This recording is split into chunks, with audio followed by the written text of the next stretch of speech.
Lexx, Tim, thank you so much for sitting down with us today. We're really excited to have this exclusive peek into your twisted minds. No, this is awesome. I'm a big fan of Deadlie. I've been reading you for literal years. It's where I get my hot goss and new production company execs to hit up. This is a big honor. Thrilled to be here. Let's jump right in. Lexx, you wrote the script for a feature, It Only Leaves One Alive, and then turned it into this radio play. What was that experience like? A whirlwind. It was a decision fueled by passion, creativity, debilitating boredom, and unemployment.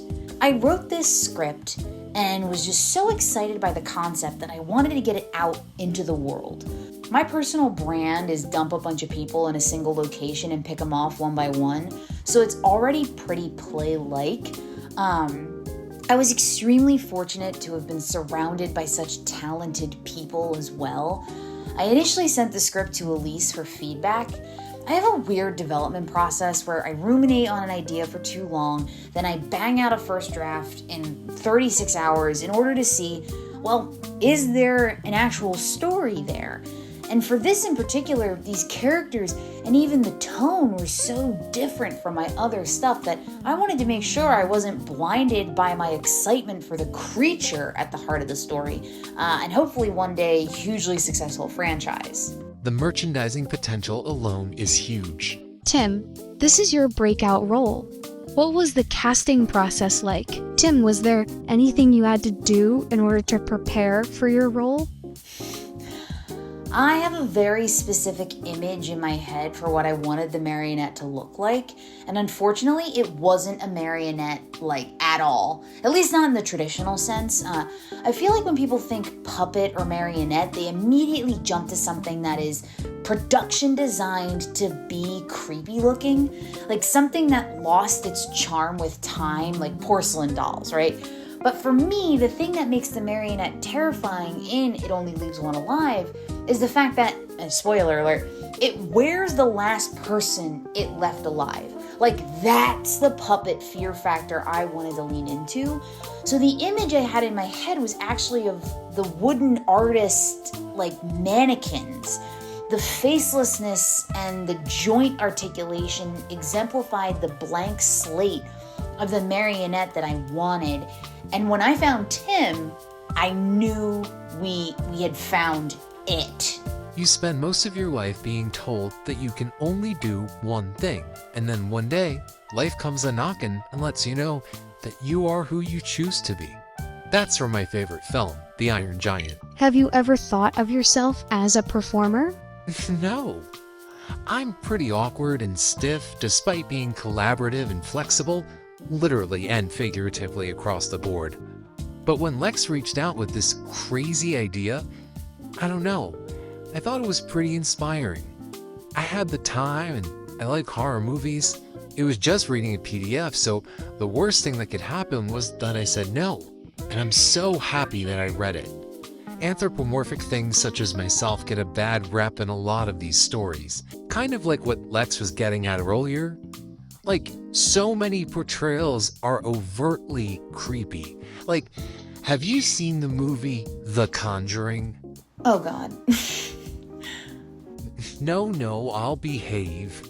I know it's one of Lex's favorite movies, but at the beginning of the movie, they do this whole thing about the Annabelle doll, and it's creepy and atmospheric, and it does a great job at setting up the tone of the movie and who the Warrens are and all that. But Annabelle is definitively terrifying. She was crafted to exclusively be terrifying on purpose, almost to the point where I was watching it and it was the girls, the nurses, I found scary.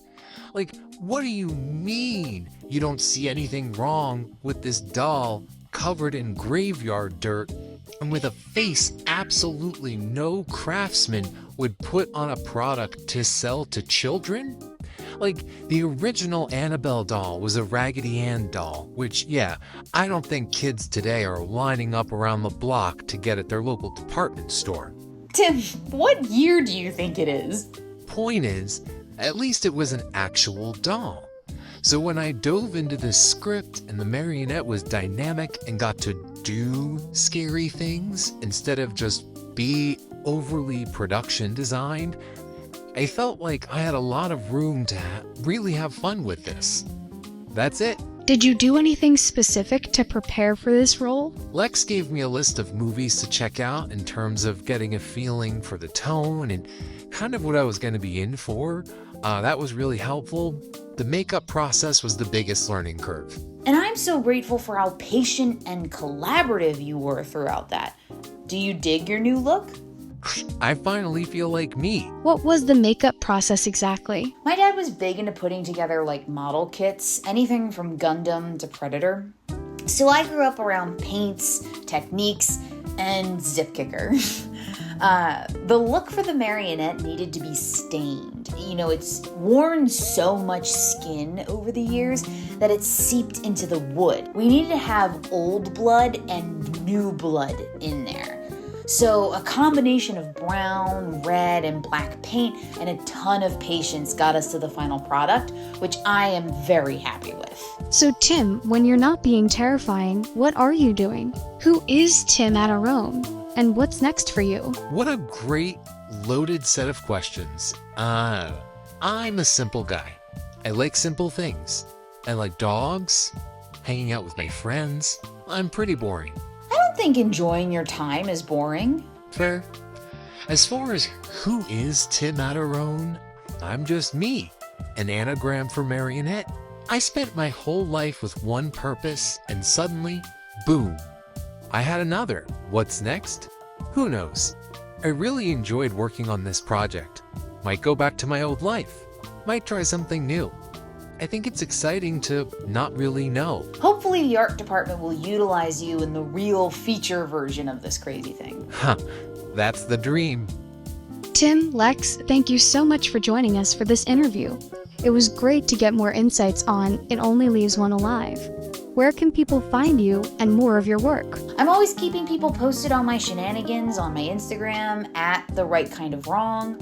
My website is also something I spend too much time on updating. I can be found in the recesses of the mind, the dark corner of your bedroom, the movement in your periphery.